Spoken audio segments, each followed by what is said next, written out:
Let's. I think we have the acting city manager on the phone right now. His name is Reggie Edwards. And Reggie, we want to pick your brain a little bit in terms of how tonight went. We watched most of it happen. Your sense for where we are right now with this crowd?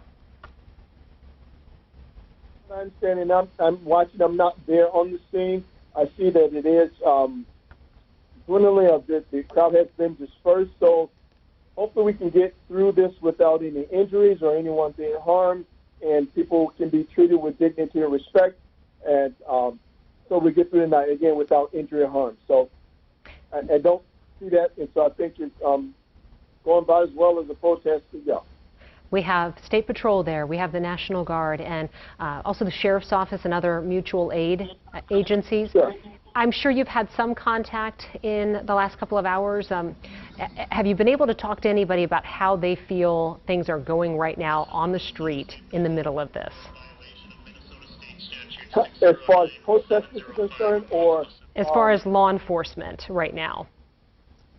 So I have spoken to City Brooklyn Center law enforcement who are there, and earlier in today it was less, a couple of hundred folks, and clearly it has escalated and more people are there now. So there have been some arrests, which is a little different than what was transpiring earlier today. So nothing as relates to how feeling uncomfortable. There has been some, what I understand, some bottles thrown, as well as some bricks and so forth. So that has been a little disturbing. So outside of that, I haven't heard much more than that. Mr. Edwards, I know that you've only been the city manager now, acting city manager, for about 24 hours. It is a big job, especially right now. Are you prepared to take on what this city now has to deal with in the coming days, weeks, and months? Absolutely. This is what we do, and we manage cities, and we try to do the best we can to provide quality of life, safe communities, and provide services for residents, respectful, and again with dignity, in a way that provides quality of life. So this is what we do. And you know, Mr. Edwards, I know right now there's so much going on so many different levels. And again, as Randy just said, you've only been in this position for 24 hours. But can you give us a sense of how the community is dealing with the grief of this shooting, also the businesses that have been vandalized, and the unknown that exists every day when you don't know what might happen in the streets? Sure. Well, one, the community is distraught. Anytime there's the death of a young man, that is always difficult, a death of anybody. So that's something that weighs on the hearts of residents, business owners, law enforcement, everyone. So that's not something that anybody wants to experience. So our heart aches for the right family and for the community. As far as businesses are concerned, it's important that we look to try to protect the properties of our businesses. We need our local businesses to help our economies. They provide jobs and services and resources to our community, so that they are part of the lifeline. So we never want to see that taken away or destroyed in any way, because we need the businesses, much like we need our residents to be safe. So I think that that's as far as how our community, how the community is doing, and I again think that businesses are important, and we try to look to do all that we can to support those businesses. Mr. Edwards, with all due respect, who is in charge in Brooklyn Center right now? We know that the mayor was granted powers by the city council the other night with control over the police department. We know the city manager was fired. You are now the acting city manager. The police chief resigned as well. Who's in charge, and do you have confidence in your 49-member police department right now? Absolutely. We're trying to do one best we can, and we have a good law enforcement that has provided services for many years. And so while we do have some changes in leadership, hopefully, and with any particular leadership, you desire to make sure that you put in place systems and help staff build their capacity to make good decisions and to do a good job. So regardless of whether or not we have a change in leadership, hopefully that the law enforcement, the police officers will continue to do a good job. As relates to who's in charge, there's nothing changed. outside, the council did pass a resolution that for the emergency purposes through May 31st, the mayor would serve as the commander or command of the police department. So anything that pertains to this emergency, the mayor would be final decision maker as it relates to, again, this emergency situation and things that relate to it, and that goes in its sunset in May 31st.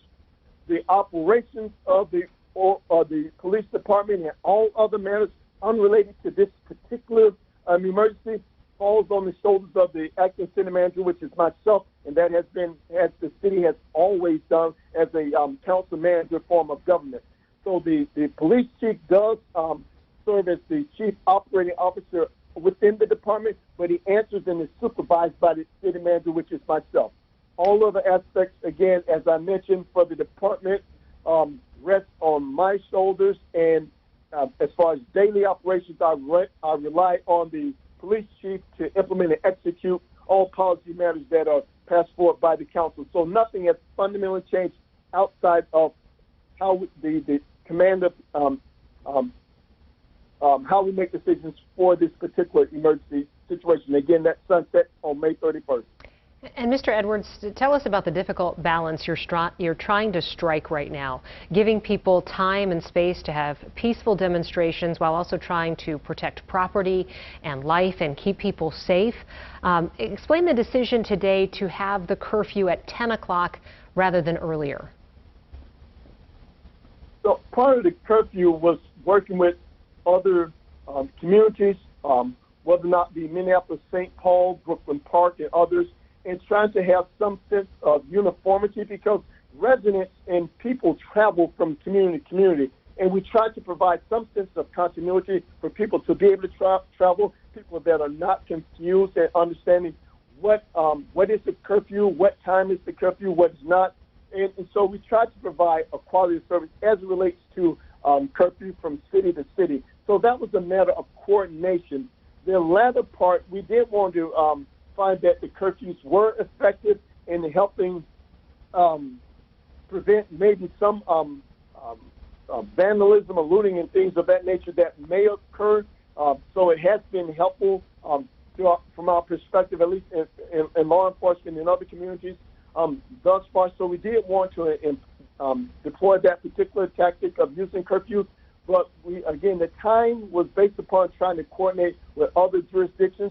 We did want to have a later time because it was decided later in the day, and we want to give people ample time to hear about it, to know about it. We also still want to provide space for people to come and exercise their First Amendment rights and have an opportunity to express whether or not it be anger, frustration, etc. We wanted to provide safe space for them to be able to do that, and then want to provide the opportunity for people to safely get home. So we wanted time to share, let them know when that curfew would occur, when they would have to disperse at that particular time, and it would provide an adequate time for us to communicate to those who may not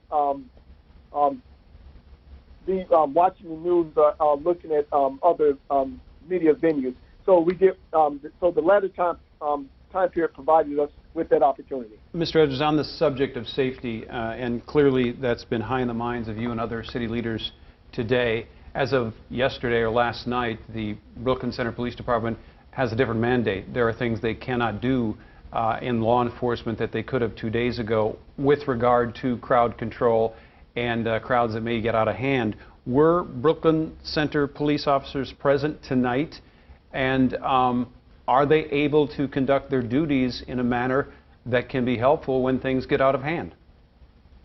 Sure. Brooklyn Center police officers are there protecting the residents of Brooklyn Center and providing safety services. As relates to the resolution that was passed, that is in effect, and there are some tactics that the City Council provided specific direction that we will ban and not do. However, as we had mentioned earlier, the mayor is in command as relates to the emergency services.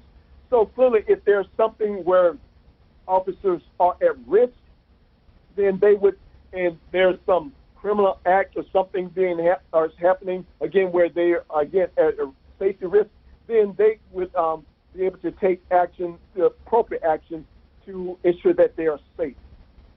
So there are Brooklyn Center police officers that are there. They are present. They are protecting the safety of Brooklyn Center residents, and they are abiding by, to the best of my knowledge, abiding by the resolution and the stipulations passed by the council that only pertains to Brooklyn Center police officers. It does not pertain to the officers of other jurisdictions, whether or not that be another city or municipality or the county or the state. Okay, and you know, the county attorney, Mr. Edwards, has indicated that he would make a decision on whether or not to press criminal charges against Brooklyn Center officer Kim Potter in this case. Have you had a conversation with the county attorney? Do you have any information about what could happen as early as tomorrow? We have not, and as you know, the investigations with the BCA, the county attorney would do an assessment and make a decision based upon the information they have. So we are not party to that, and at this particular time, I have not been in communication or know that any of our council member elected officials have been in communication with them with that regard. Where do we move from here, Mr. Edwards? This is the third night in a row in Brooklyn Center and really in other parts of the Twin Cities that have seen activity, violence, looting. Not so much tonight, but certainly a crowd that needed to be moved back. But where do we go from here? Is this just what you're going to expect in the nights to come? Is there a plan in place to talk to city leaders and say, let's hold off now until we have some resolution on some of these questions that the community is demanding? What's next? Sure, and we have had some preliminary conversations with the community, but as I come into the role of acting city manager, it is my intent, we are looking at to develop if you will, a community crisis team where I can bring community leaders and staff, police department, that we can come together and talk about how do we manage these situations together, what strategies can we employ or put in place that will ensure that there's safety, that we provide safe space so people can voice their opinion or their perspective, can demonstrate that they are angry and are frustrated and are fearful about their lives or things that are happening, but also that they can help us in a way that provides safety for property, that our businesses are not looted. And let me say that the majority of the protesters are doing that peacefully and are not looting and are not doing fires, etc. Typically, we have, and what we believe that have had some outside agitators that are not residents that have intentions of trying to initiate or instigate other things happening, but we hope to minimize that to the best of our ability. But we are working with community to try to see if we together can develop strategies that otherwise we would not be able to do alone, from a police or from a city perspective, or either from a community perspective alone. The only way that we can provide the type of solutions and address the issues, not only short term, but in the long term, is by working together and developing strategies together, because we bring insights and perspective and wisdom from all different perspectives. Mr. Edwards, before we let you go, over the last couple of days, these are the images that we have been seeing coming out of Brooklyn Center. But you live there, you work there, and you know this community. It's an incredibly diverse community. And just tell us what you love about the city where you live. Sure, and I can say that actually I do not live in the city. I do work in the city, which I'm here every night, and I'm overnight here, and I'm here every day. But in matter of fact, I'll simply share not only what I will express, but also what I know from the residents that live here and the business owners. And when we've done our branding service, rebranding of the city, and we asked that question to residents about what is it that you love about Brooklyn Center, or if you have residents or someone who came to Brooklyn Center, what would you tell them about Brooklyn Center? And here's what I've come to know, and what I also believe and what I've experienced. One of the greatest aspects about Brooklyn Center is the diversity of its people. Its people is this greatest asset. The wisdom, the insight, the culture, the joy that the people of Brooklyn Center bring, the livelihood of the life of residents. To me, that is the greatest asset. Beyond that, the Brooklyn Center is centrally located, clearly within the metro. We have access to all the amenities throughout the Twin Cities. And so that's just great positioning, location, location, location. And the third thing would be affordability. In Brooklyn Center, it's still affordable for someone to buy a home, a family to start a family and buy a home. You can still buy a business or start up a business. So its affordability is one of its greatest assets. In many areas, it's just too expensive for most to be able to either buy a home or either start a business. But in Brooklyn Center, you can do that. As a matter of fact, the tagline of Brooklyn Center is at the center, because we believe at the center is where you would find beautiful people, where you would find opportunity to develop or grow a business or buy a home and raise a family. Okay. All right, Reggie Edwards, we appreciate your time, acting city manager in Brooklyn Center right now. Best of luck out there, and we are watching things very closely along with you. And right now,